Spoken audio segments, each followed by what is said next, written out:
నమస్కారం canine news కి స్వాగతం. మాజీ ముఖ్యమంత్రి కేసీఆర్ బీఆర్ఎస్ ఎమ్మెల్యేలు ఎమ్మెల్సీలతో ఎర్రవల్లిలోని వ్యవసాయ క్షేత్రంలో సమావేశమయ్యారు. అసెంబ్లీ సమావేశంలో ఎమ్మెల్యేలు అనుసరించాల్సిన విధానంపై దిశానిర్దేశం చేశారు. సభలో వ్యూహంపై ఇరుకున పెట్టే వ్యూహాలను సూచించారు. గత ఏడాది కాలంగా కాంగ్రెస్ ప్రభుత్వం అవలంబిస్తున్న విధి విధానాలను అసెంబ్లీలో ఎత్తి చూపేందుకు అనుసరించాల్సిన వ్యూహాలను చర్చించారు. బీఆర్ఎస్ అధినేత కేసీఆర్ అధ్యక్షతన పార్టీ శాసనసభాపక్ష సమావేశం నిర్వహించారు. ఎర్రవల్లి వద్ద ఉన్న కేసీఆర్ నివాసంలో జరిగిన ఈ సమావేశంలో బీఆర్ఎస్ ఎమ్మెల్యేలు ఎమ్మెల్సీలు హాజరయ్యారు. సోమవారం నుండి ప్రారంభమయ్యే అసెంబ్లీ సమావేశాల్లో అనుసరించాల్సిన వ్యవహారాలపై కేసీఆర్ ప్రజాప్రతినిధులకు మార్గనిర్దేశం చేస్తున్నారు.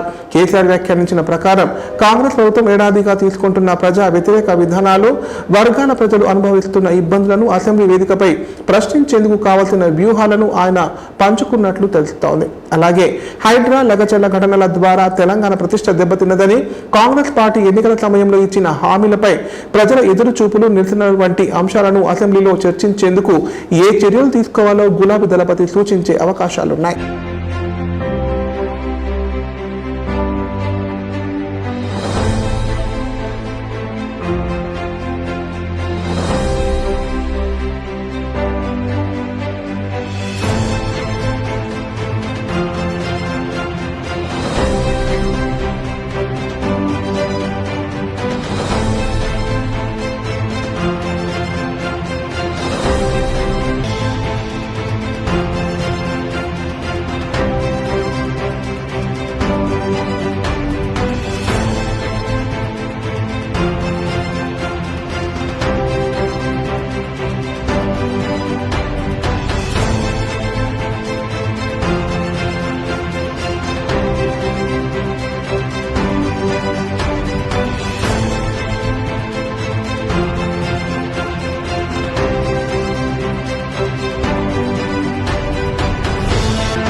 కేసీఆర్ నిర్లక్ష్యం కారణంగా నల్గొండ జిల్లా అభివృద్ధి 10 ఏళ్ల పాటు నోచుకోలేదని ముఖ్యమంత్రి రేవంత్ రెడ్డి అన్నారు.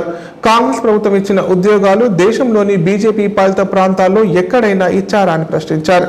గత ప్రభుత్వం చేసిన అప్పులకు వడ్డీ కట్టడానికే సరిపోతోందన్నారు. అయినా సంక్షేమ పథకాలను ప్రభుత్వం ఏడాదిలోనే అన్ని రకాలుగా అమలు చేస్తోందని పేర్కొన్నారు. ప్రజాపాలన ప్రజా విజయోత్సవాల కార్యక్రమంలో భాగంగా నల్గొండలో నిర్వహించిన భారీ బహిరంగ సభలో మాట్లాడిన సీఎం రేవంత్ రెడ్డి రైతుల సంక్షేమం, మూసీ పునర్జీవం, నల్గొండ జిల్లా సమస్యలను ప్రధానంగా ప్రస్తావించారు. సంక్రాంతి పండుగ తర్వాత రైతుల ఖాతాల్లో రైతు భరోసా వేస్తామన్న విషయాన్ని పునరుద్ఘాటించారు. మూసీ పునరుజ్జీవన ప్రాజెక్టును పూర్తి చేసి నల్గొండ జిల్లాను అభివృద్ధి ప్రధాన నడిపిస్తామని స్పష్టం చేశారు. ఎంత ఖర్చైనా కానివ్వండి, ఎన్ని కష్టాలైనా రానివ్వండి, కాలుష్యం లేని, కలుషితం లేని నీరు ఇవ్వడం కోసం మూసీ ప్రక్షాళన చేసి తీరుతాం. మూసీ పునర్జీవం బాధ్యత నాది. కలుషితాల నుంచి నల్గొండ నుండి విముక్తి చేసే బాధ్యత నాది. అడ్డం వచ్చే వారి సంగతి చూసే బాధ్యత మీది అన్నారు. మూసీ ప్రక్షాళన చేయకపోతే నల్గొండ ప్రజలు జీవించలేని పరిస్థితులు తలెత్తుతున్నాయని ప్రపంచ ఆరోగ్య సంస్థ హెచ్చరించిందన్నారు. ఫ్లోరైడ్ బారిన పడిన నల్గొండ జిల్లా ప్రజలు అనేక విధాలుగా నష్టపోయారు.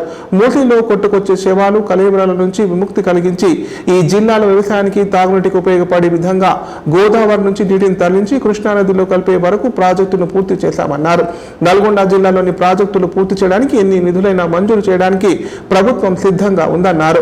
ఈ ప్రాంతానికి కృష్ణానది జలాలు ప్రవహింపచేసి దేశానికి తలమానికల్లా నిలబెట్టాలన్న ఆలోచన ప్రభుత్వం చేస్తోందన్నారు. ప్రియాంక గాంధీ గారు హాజరై హైదరాబాద్ నడిబొడ్డున ఎల్బీ స్టేడియంలో మిట్ట మధ్యాహ్నం లక్షలాది మంది తెలంగాణ బిడ్డల కాంగ్రెస్ పార్టీ కార్యకర్తల ఆశీర్వాదంతో ఇందిరమ్మ రాజ్యం ప్రజా ప్రభుత్వం ప్రమాణ స్వీకారం చేసి సరిగ్గా 365 రోజులు అంటే ఒక సంవత్సరం పూర్తి చేసుకొని నీటి ప్రాజెక్టులు ఫ్లోరైడ్ మహమ్మారిని తరమాలని ఉమ్మడి రాష్ట్రంలో ఎంత ప్రయత్నం చేసినా ఆనాడు సంపూర్ణమైన సహకారం అందలేదు. కానీ తెలంగాణ ఉద్యమానికి నాయకత్వం వహించడంలో నల్లగొండ గడ్డ ముందు బాగానే నిలబడ్డది. తొలి దశ తెలంగాణ ఉద్యమంలో ఆనాడు కొండా లక్ష్మణ్ బాపూజీ తన మంత్రి పదవికి త్యాగం చేసి మళ్ళీ తెలంగాణ రాష్ట్రం వచ్చే వరకు ఏ పదవిని నేను చేపట్టను చేసుకున్న అమరవీరుడు శ్రీకాంతాచారి ఈ ప్రాంతానికి చెందిన వాడే. ఈ నల్గొండ జిల్లా తెలంగాణ ఉద్యమంలో తొలి దశ మలి దశ తెలంగాణ ఉద్యమంలో ఈ నల్గొండ ప్రాంతం పోషించిన పాత్ర ఎవరు మర్చిపోలేనిది. అదే కాదు, ఎప్పుడు ఈ గడ్డ మీద కాలు పెట్టినా నల్గొండ గాలి పీల్చుకుంటేనే ఆ ఉద్యమ స్ఫూర్తి వస్తుంది. అదే కాదు, అన్యాయం ఎదురైతే వీరోచితంగా పోరాటం చేసిన మల్లు స్వరాజ్యం, భీమిరెడ్డి నరసింహారెడ్డి, రావి నారాయణ రెడ్డి, ధర్మ భిక్షం లాంటి నాయకులు తప్పకుండా నల్గొండ సమస్యలు పరిష్కారం అవుతాయి. ఆనాడు డాక్టర్ వైఎస్ రాజశేఖర రెడ్డి గారు ముఖ్యమంత్రిగా ఉన్నప్పుడు నల్గొండ జిల్లా నుంచి మంత్రులుగా ఉన్న పెద్దలు జానారెడ్డి గారు, శాసనసభ్యులుగా కోమటిరెడ్డి వెంకటరెడ్డి గారు తీసుకొచ్చిన ఎస్ఎల్బిసి ప్రాజెక్టు కావచ్చు, ఉదయ సముద్రం బ్రాహ్మణవెల్లి కావచ్చు, ఈ ప్రాంత ప్రాజెక్టులను పూర్తి చేసి నాయకత్వంలో ఒకవేళ ఆనాడే తెలంగాణ రాష్ట్రంలో చంద్రశేఖరరావు గారు 10 సంవత్సరాలు ఎస్ఎల్బిసి టన్నెల్ 44 కిలోమీటర్లు, ప్రపంచంలోనే ఇంత పొడవైన టన్నెల్ ఎక్కడా లేదు. టన్నెల్ బోర్ మిషన్ ద్వారా ఎకరాలకు నీళ్లు ఇవ్వడం ద్వారా ఆ ప్రాంతాన్ని కూడా సస్యశ్యామలం చెయ్యాలని ఉమ్మడి రాష్ట్రంలో వైఎస్ఆర్ నుంచి మంజూరు చేసుకున్న ప్రాజెక్టులు 10 సంవత్సరాల తెలంగాణ చంద్రశేఖరరావు పరిపాలనలో ఆ ప్రాజెక్టులు పూర్తి కాలేదు. ఉమ్మడి రాష్ట్రంలో సమైక్య పాలనలో జరిగిన అన్యాయం కంటే చంద్రశేఖరరావు గారి పరిపాలనలో నల్గొండ జిల్లా నిర్లక్ష్యానికి లోనైంది, అభివృద్ధిని నోచుకోలేదు. అందుకే మిత్రులారా, ఈరోజు డిసెంబర్ 7, 2024 మొదటి సంవత్సరం పూర్తి చేసుకుంటున్న సందర్భంలో మీ ఆశీర్వాదంతో నల్గొండ జిల్లాలో 12 అసెంబ్లీలలో 11 గెలిపించి 2 పార్లమెంట్లలో కుందూరు రఘువీర్ గారిని, చామల కిరణ్ రెడ్డి గారిని పార్లమెంటు సభ్యులుగా అత్యధిక మెజారిటీ, దక్షిణ భారతదేశంలోనే అత్యధిక మెజారిటీని ఇవ్వడం ద్వారా ఈ నల్లగొండ గడ్డ మీద 3 రంగుల జెండానే ఎగురుతుంది. మీ భుజాలు కాయలు కాసేలా ఈ జెండాను మోస్తాం. అవసరమైతే ఊపిరైనా వదులుతాం, కానీ కాంగ్రెస్ పార్టీ జెండాను వదలము అని నిరూపించిన వీర సైనికులు కాంగ్రెస్ పార్టీ కార్యకర్తలు. కామారెడ్డి జిల్లా కేంద్రంలో అయ్యప్ప సామూహిక పడిపూజ మహోత్సవాన్ని ఘనంగా నిర్వహించారు. ఆద్యంతం కళ్ళ పండుగ సాగిన ఈ పూజలో భక్తులు పెద్ద సంఖ్యలో పాల్గొన్నారు. అయ్యప్ప స్వాములు ఆలపించిన కీర్తనలతో ఆ ప్రాంతమంతా మారుమోగింది. కామారెడ్డి మున్సిపాలిటీ పరిధిలోని దేవునిపల్లిలో అయ్యప్ప సేవా సంఘం ఆధ్వర్యంలో అయ్యప్ప స్వామి సామూహిక పడిపూజ కన్నుల పండుగ నిర్వహించారు. స్వామి శరణం అయ్యప్ప శరణం అంటూ అయ్యప్ప స్వామి నామస్మరణతో ప్రాంతమంతా మారుమోగింది. స్వామి 18 మెట్లను రంగురంగు పూలతో ప్రత్యేకంగా అలంకరించారు. అయ్యప్ప, గణపతి, కుమారస్వామి విగ్రహాలను ప్రతిష్ఠించి పూజలు చేశారు. ఈ పడిపూజ మహోత్సవంలో భారీ సంఖ్యలో భక్తులు అయ్యప్ప స్వాములు పాల్గొన్నారు. స్వాముల శరణ ఘోషణ మధ్య భజనలు, కీర్తనలు పాడుతూ ప్రత్యేక పడిపూజ చేశారు.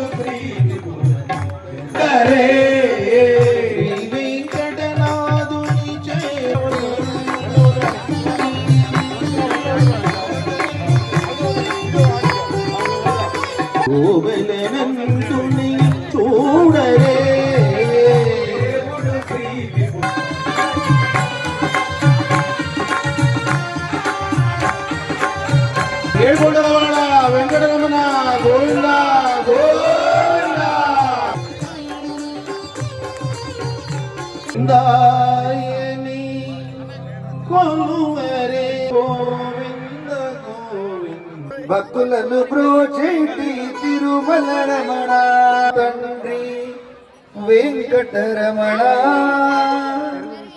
తిరుమల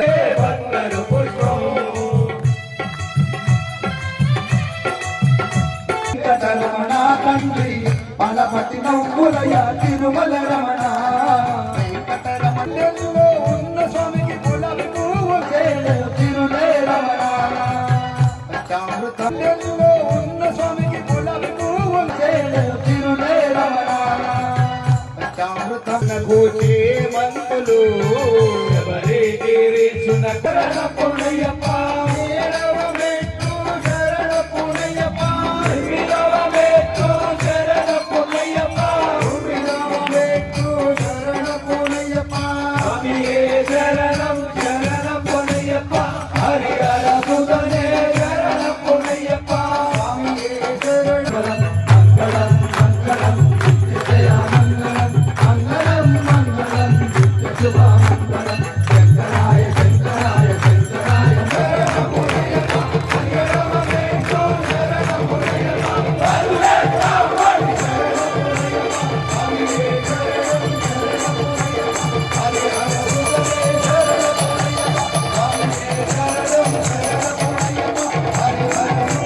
ఇప్పుడు సంక్షిప్త వార్తలు. రంగారెడ్డి జిల్లా మాస్టర్స్ అథ్లెటిక్స్ అసోసియేషన్ ఆధ్వర్యంలో జిల్లా కేంద్రంలోని ఇందిరాగాంధీ స్టేడియంలో 45+ కేటగిరీలో 10 కిలోమీటర్ల పరుగు పందెం నిర్వహించారు. ఈ రన్నింగ్ ని 55 నిమిషాల్లో పూర్తి చేసి మొదటి స్థానంలో నిలిచిన గిరిగంటి లక్ష్మీనారాయణ గోల్డ్ మెడల్ సాధించారు.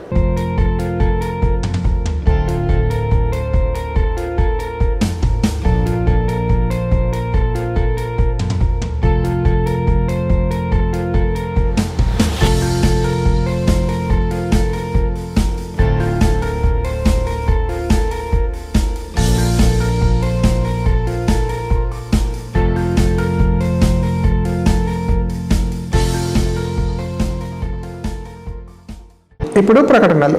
గ్యాస్ట్రిక్ మరియు లివర్ సమస్యలతో బాధపడుతున్న వారు ఇప్పటి నుండి హైదరాబాద్ గాని నిజామాబాద్ గాని వెళ్లవలసిన అవసరం లేదు. మరియు అప్పుడప్పుడు వచ్చే డాక్టర్ల కోసం ఎదురు చూసే అవసరం కూడా లేదు. ఎందుకంటే ప్రతిరోజు 24/7 మన కామారెడ్డిలోనే అన్ని అత్యాధునిక సౌకర్యాలతో అడ్వాన్స్డ్ టెక్నాలజీతో మొట్టమొదటి ఏకైక వేద gastro liver care hospital Dharamshala వెనకాల జనని హాస్పిటల్ ప్రక్కన ప్రారంభించి వైద్య సేవలు అందిస్తున్నారు. ఈ హాస్పిటల్లో హైదరాబాద్ కార్పొరేట్ హాస్పిటల్లో చేసేటటువంటి గ్యాస్ట్రో మరియు లివర్ కు సంబంధించిన అన్ని రకాల చికిత్సలు చేయబడును. మరియు ప్రతిరోజు ఎండోస్కోపీ, కొలనోస్కోపీ ద్వారా పరీక్షించి సలహాలు మరియు చికిత్సలు చేయబడును. కడుపులో పుండు వంటి సమస్యలకు నాణ్యమైన చికిత్సలు అందించబడును. వేద gastro liver care hospital Dharamshala వెనకాల జనని హాస్పిటల్ ప్రక్కన Kamareddy. Phone number 8006000330. Life hospital Kamareddy. కామారెడ్డిలో 50 పడకల ISO సర్టిఫైడ్ గల ఏకైక hospital life hospital Kamareddy. Aarogyasri, EHS మరియు అన్ని రకాల నగదు రహిత హెల్త్ ఇన్సూరెన్సులు గల ఏకైక hospital life hospital. Aarogyasri card లేదా తెల్ల రేషన్ కార్డు ఉన్నవారికి ఆరోగ్యశ్రీ మరియు ఆయుష్మాన్ భారత్ ద్వారా ఆపరేషన్లు ఉచితంగా చేయబడును. కామారెడ్డిలో కార్పొరేట్ స్థాయి ఖరీదైన వైద్యాన్ని ప్రతి పేద మధ్యతరగతి వారికి అతి తక్కువ ఖర్చుతో వైద్యం చేయబడును. నిజామాబాద్, హైదరాబాద్ వెళ్లవలసిన అవసరం లేకుండా అనుభవజ్ఞులైన వైద్య బృందంచే క్లిష్టమైన ఎముకల ఆపరేషన్లు, ఆర్థోస్కోపిక్, కీహోల్ సర్జరీలు, జాయింట్ రీప్లేస్మెంట్, మోకాళ్ల మార్పిడి, వెన్నుపూస ఆపరేషన్లు మరియు 4 గంటలు అత్యవసర వైద్య సేవలు అందించబడును. మా సదుపాయాలు: అత్యాధునిక operation theatre, laminar OT, ICU, x ray, physiotherapy, DEXA scan, pharmacy సౌకర్యాలు కలవు. రాష్ట్ర ప్రభుత్వ ఉద్యోగులకు ఫీజు రీయింబర్స్మెంట్ సౌకర్యం కలదు. సంప్రదించండి లైఫ్ హాస్పిటల్.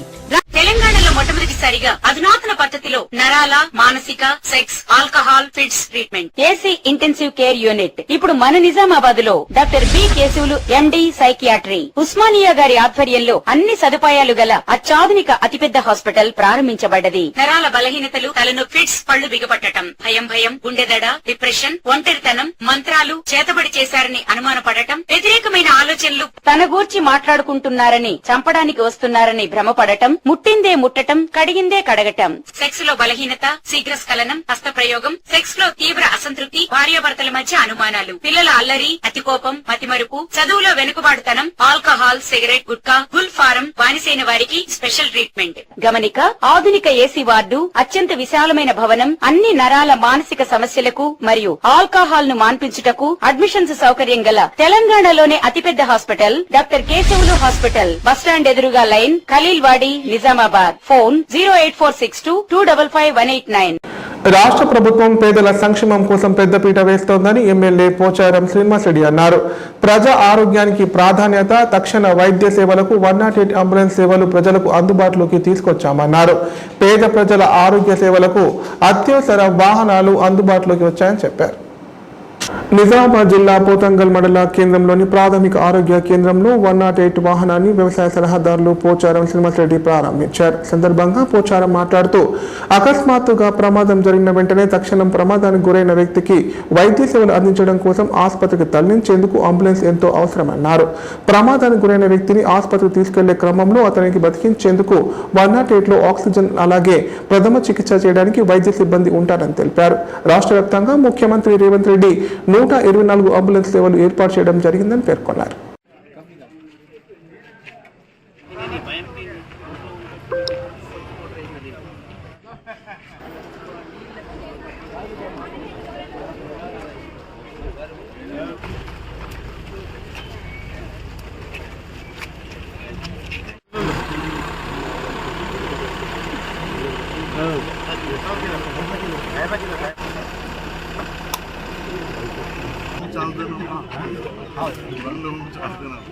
తక్షణ ప్రమాదమైనటువంటి వ్యక్తులకు తక్షణమే 224 అంబులెన్స్లు నిన్న ముఖ్యమంత్రి గారు లాంఛనంగా ప్రారంభించారు. మండలానికి ఒక అంబులెన్స్ ఇవ్వాలి. ప్రమాదం జరిగినప్పుడు తక్షణమే ఫోన్ చేస్తే వచ్చి ప్రాథమిక చికిత్స జరగాలి. ఎందుకంటే దవాఖానకు చేరేంత వరకు మనిషి బతికించుకోవాలి, వైద్యం అందేంత వరకు మనిషిని బతికించుకోవాలి అన్నప్పుడు ఈ అంబులెన్స్ లో ఆక్సిజన్ ఉంది. ఒక వ్యక్తి ఆ పేషెంట్ వెంబడి ప్రమాదం జరిగినటువంటి పేషెంట్ ను ఆసుపత్రికి చేర్చేంత వరకు చూసుకునేటువంటి ఒక అధికారిక ఎంప్లాయీ కూడా ఈయన అపాయింట్ చేశారు. ఒక డ్రైవర్ ఉంటాడు. వీళ్ళిద్దరూ దీని వెంబడి ఉంటారు. ఇప్పుడు 108 ఫోన్ చేయగానే మనం ఎక్కడ చెప్తే అక్కడికి వస్తాం. కామారెడ్డి జిల్లా కేంద్రంలో ఘోర రోడ్డు ప్రమాదం చోటు చేసుకుంది. బెకనూర్ 44వ జాతీయ రహదారిపై ఆగి ఉన్న ట్రక్కును కారు వెనుక నుంచి ఢీకొట్టింది. దీంతో తల్లి కొడుకులు మృతి చెందారు. మరో ఇద్దరి పరిస్థితి విషమంగా ఉండడంతో హైదరాబాద్ కు తరలించారు. ఈ మేరకు పోలీసులు కేసు నమోదు చేసుకుని దర్యాప్తు చేపట్టారు. కామారెడ్డి జిల్లా బెకనూర్ జాతీయ రహదారిపై చర్చి గేటు వద్ద ఆగి ఉన్న ట్రక్కును కారు వెనుక నుంచి ఢీకొట్టింది. ఈ ప్రమాదంలో ఇద్దరు మృతి చెందారు. మరో ఇద్దరికి తీవ్ర గాయాలయ్యాయి. వీరంతా ఒకే కుటుంబానికి చెందిన వారు. బాన్స్వాడలో దశదిన కర్మ కార్యక్రమానికి వెళ్తుండగా ప్రమాదం చోటు చేసుకుంది. మృతి చెందిన వారిని 24 సంవత్సరాల వయసు గల కంచెల అక్షయ్, 50 సంవత్సరాల కంచెల లక్ష్మిగా గుర్తించారు. ప్రమాదం సంభవించినప్పుడు కారును అక్షయ్ నడుపుతున్నట్లుగా పోలీసులు గుర్తించారు. తీవ్రంగా గాయపడిన రాజేశ్వరరెడ్డి భూమవ్వలను కామారెడ్డి ప్రభుత్వ ఆసుపత్రికి తరలించగా పరీక్షించిన వైద్యులు పరిస్థితి విషమంగా ఉండడంతో హైదరాబాద్ కు తరలించారు. కుటుంబ సభ్యుల ఫిర్యాదు మేరకు పోలీసులు కేసు నమోదు చేసుకుని దర్యాప్తు చేస్తున్నారు.